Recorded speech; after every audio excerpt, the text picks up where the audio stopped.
வணக்கம் ஃப்ரெண்ட்ஸ், நீங்கள் பார்த்துட்டு இருக்கிறது வணக்கம் கிரிக்கெட் சேனல்.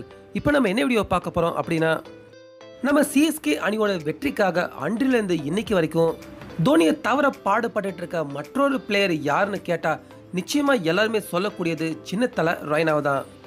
அப்படி சின்னத்தலை ரெய்னா அன்றிலிருந்து இன்னைக்கு வரைக்கும் நம்ம சிஎஸ்கே அணிக்காக அப்படி என்ன பெருசாக அவர் செஞ்சிட்டார் அப்படின்னு நீங்கள் நினச்சிங்கன்னா இந்த வீடியோவை கடைசி வரைக்கும் ஸ்கிப் பண்ணாமல் பாருங்கள்.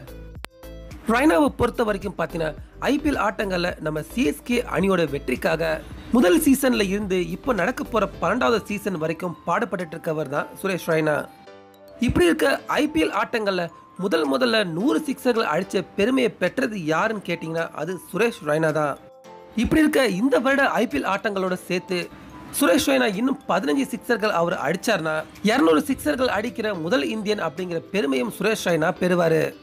அதுக்கு அடுத்ததா ரெய்னா 2008 2014 வரைக்கும், அதாவது தொடர்ச்சியா 7 வருடங்கள் ஒவ்வொரு ஐபிஎல் சீசன்லயும் பாத்தீங்கன்னா அவர் 400 ரன்களுக்கு மேல தான் எடுத்திருக்காரு.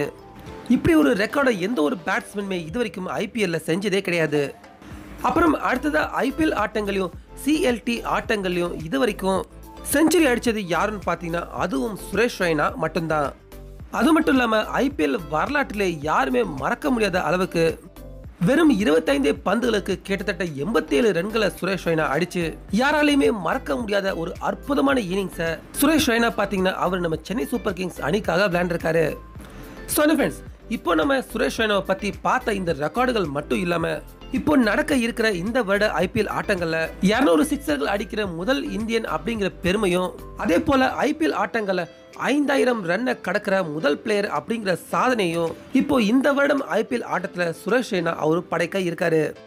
ஸோ ஃப்ரெண்ட்ஸ், இப்போ உங்களுக்கே புரிஞ்சிருக்கும் நம்ம சிஎஸ்கே அணியோட வெற்றிக்காக அன்றிலிருந்து இன்னைக்கு வரைக்கும் நம்ம எம்எஸ் தோனி அவருக்கு அடுத்தபடியா அணியோட வெற்றிக்காக அதிக அளவில் பாடுபடுறது சுரேஷ் ரெய்னா தான் அப்படிங்கிறது. ஸோ இப்போ இதை பற்றின உங்களுடைய கருத்துக்களை மறக்காமல் நீங்கள் நம்ம கமெண்ட் பாக்ஸில் பதிவு பண்ணுங்கள். மேலும் இந்த வீடியோ பிடிச்சிருந்தா லைக் பண்ணுங்கள், ஷேர் பண்ணுங்கள். தொடர்ந்து இது போன்ற பல கிரிக்கெட் செய்திகளுக்கு மறக்காமல் வணக்கம் கிரிக்கெட் சேனலுக்கும் சப்ஸ்கிரைப் பண்ணுங்கள். மீண்டும் அடுத்த வீடியோவில் சந்திக்கலாம்.